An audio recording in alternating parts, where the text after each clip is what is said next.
God morning, God morning, God morning to you guys. Welcome to the first episode of the Chat and Chew with Cindy. What do we call it?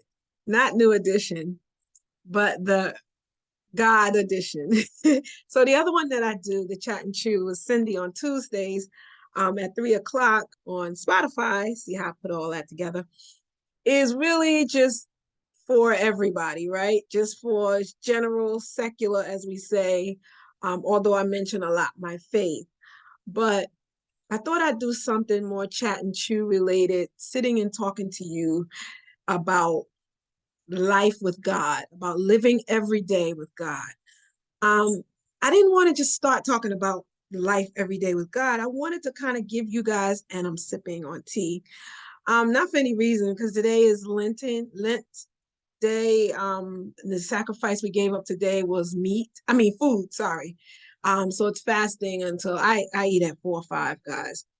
But it's water only. So I have some hot water that I cut up some ginger and put it in it just because I like to keep my stomach regulated. Anyway, so I thought like it'd be cool to tell you my story, because when you look at people that say that they're saved or they're believers or whatever, they have a story. Like my Daryl Dixon shirt, guys. Oh, Walking Dead. Oh, I miss them. This is my Daryl Dixon shirt. But anyway, you see people that are saved that say they're religious or whatever, and you could feel out of place. I know I used to when I first started going to church. I would see these people and they would feel like so godly, like, oh my God, they're just like the best thing ever. I was looking for my phone because I was like, maybe I should set a timer because I don't want to just be yammering for 50 hours. So I'm going to set a timer. Um, because you know how I can go. Anyway, um, so I said, let me tell my story. So I'm going to do it in parts so that it doesn't become very long because I'm 52 years old. So there's a story. So I figure I'd tell my foundation story. So I grew up in a house, a mother, a father, and they have 5 children. I'm one of 5. I have another sister that my father had before he got married to my mother. So I do have an older sister, but 5 of us that lived in the household, 1 brother, 1 boy, 4 girls. Um, what was home life like? People used to tease us and say it's almost like Cosby-ish, but it really wasn't. I mean, on the outside, yeah, I guess you could say that. My father went to work. My mother went to work. She's a teacher. He was an insurance adjuster with a major insurance company. We did the family vacations going down south, which is what my foundation story is. And I didn't even realize my Christian foundation story, the seeds that were planted, because we did not grow up in a Christian household. Um, we did not go to church. There was nothing in the house that I would say, oh yeah, that's a scripture, or there's some gospel music or something like that. It was a regular household, laundry, shopping, going family vacations, having events, all that good stuff, but it wasn't a religious household. And there's things I didn't know until I became an adult. Like I didn't know until after my father died and I read his book that we published after he died. It was really a journal that he had that we turned it into a book because he was an alcoholic. And I didn't know that he was an altar boy. I didn't know that he did work in the church. I didn't know that he was serving in the church down south. And even when he came here and lived with my aunt, when he got on, people from the south migrate to the north. He came here and lived with my aunt, my older aunt, who's already married and stuff. So they lived together until he got on his own and went in the military and all that. I didn't know he was an altar boy because everything I've heard of my father was things that were negative. I do have a little bit of notes, so if you see me look down sometimes, pretty negative about the church. He would say things about pastors having money and cars and this and that. The same things people say. Christian folks. He seemed to be having a negative view, and I don't know when that happened. But as far as my memory of him, it was negative all along. But I was shocked to hear that he was an altar boy, because I think we went to Easter Sunday services sometimes. We went to Easter church on Easter, and that was when I was 12, 13. That's what I remember. I remember we used to get for Easter, we would be preparing for Easter, we'd have the paper bags, the brown paper bags, because we didn't buy hair rollers. So we would twist the brown paper, like cut them into strips, twist them up and do our hair like this, I guess, wrap our hair in it, and then you undo it and it's curls. Black folk be doing stuff. Anyway, because we used to do that for our hair. I remember that, and like always we would get like new shoes or new dress or something. Easter was just like a fun time. But my point is, I don't remember I don't have any religious memories in our household.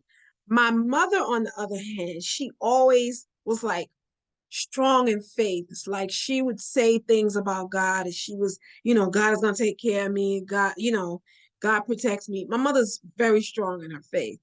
But she didn't walk with God either. Like I came up in a household where alcoholism was prevalent, both of them. And I remember parties, like the weekends, party, party, party, party, party. My father had 5 or 6 brothers, whatever, they partied.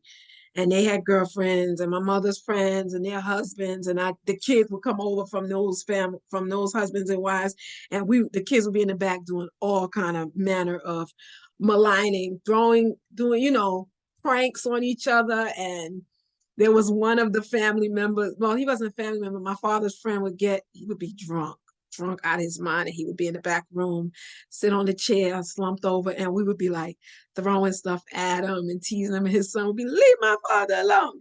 We were just awful.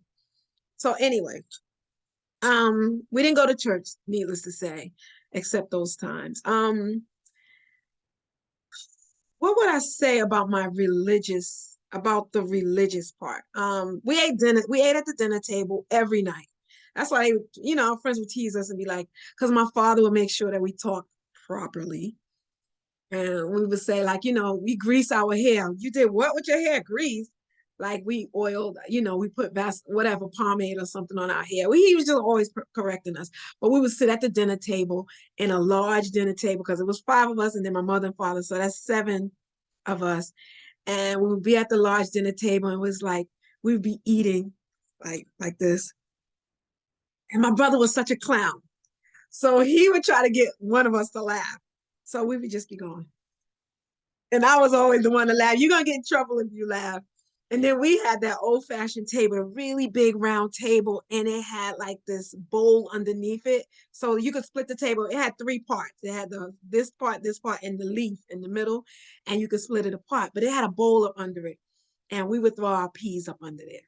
So that's my foundation of who I am. But in terms of religion, seeing my mother was a smoker, they would party, they would have people over and all of that. My memory of religion is my grandmother, one, and my godmother, which I'll talk about later. But my grandmother is my early memories. Every time we were down south, it would be all the cousins. So my grandmother had 8 kids, and all of them, I think, had kids, and a lot of us was in the house. All the cousins, all the kids in the household, and they had what, 3 or 4 bedroom house, and we would get our pallet.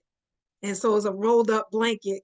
Is your blanket, your sheet, your pillow all rolled up, and you find a spot. You in the living room, you near the kitchen door, you in the hallway to the bathroom. There's 3 bedrooms or 4 bedrooms. My grandmother had a bedroom. She probably sharing it with one of the daughters or whatever. Then the other room my other aunt had.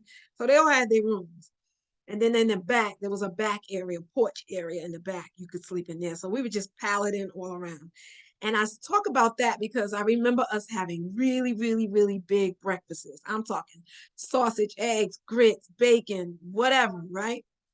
And the prayer would happen. And then we would have a really big dinner and prayer would happen. And why I mentioned the prayer is because the prayer was for me, it was unique. We will all be around, like wherever you can gather, all gathered up, and we would hold hands. And my grandmother, she wasn't an evangelist, anything that I know of, but she would just be praying. And God, we thank you, and this and that. And now we city girls, me, my sister, and my 2 cousins that's our same age, in that same age group.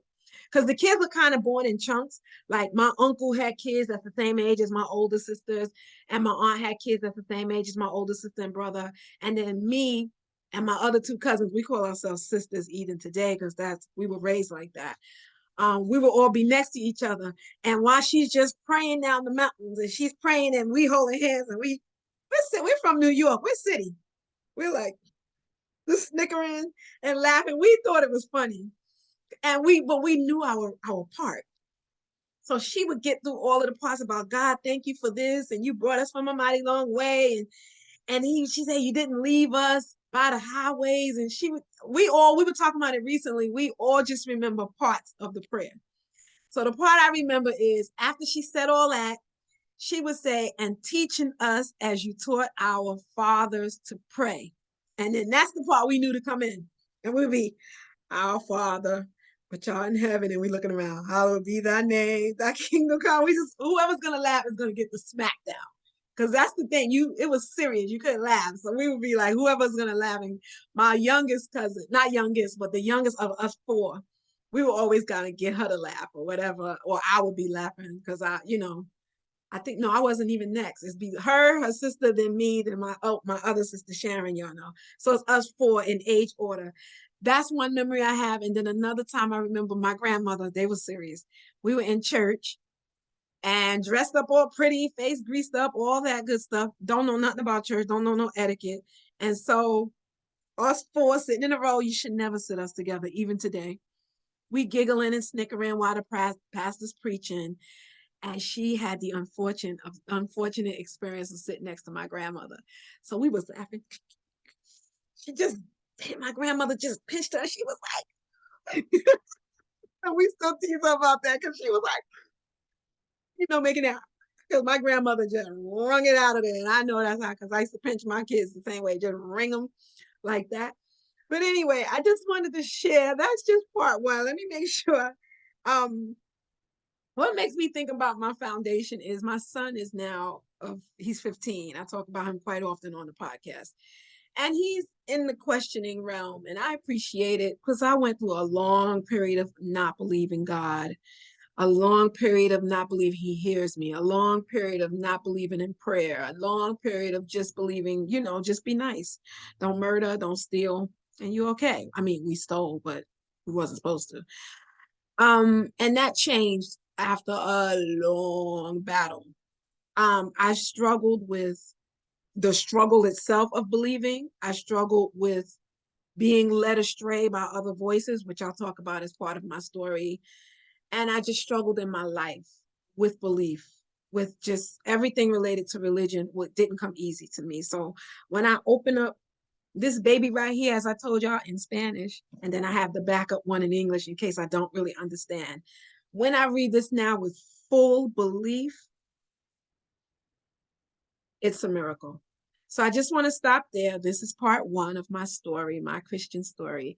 I want to thank you guys for joining in today, for listening. And I'm praying that if you are struggling with unbelief, that you will stay with me. Quédate conmigo. Stay with me. We'll talk about it. You can ask me anything. Chat and chew with Cindy@gmail.com. I'll also put my information in the description box. I thank you for joining me today and stay tuned for part two of my journey to belief.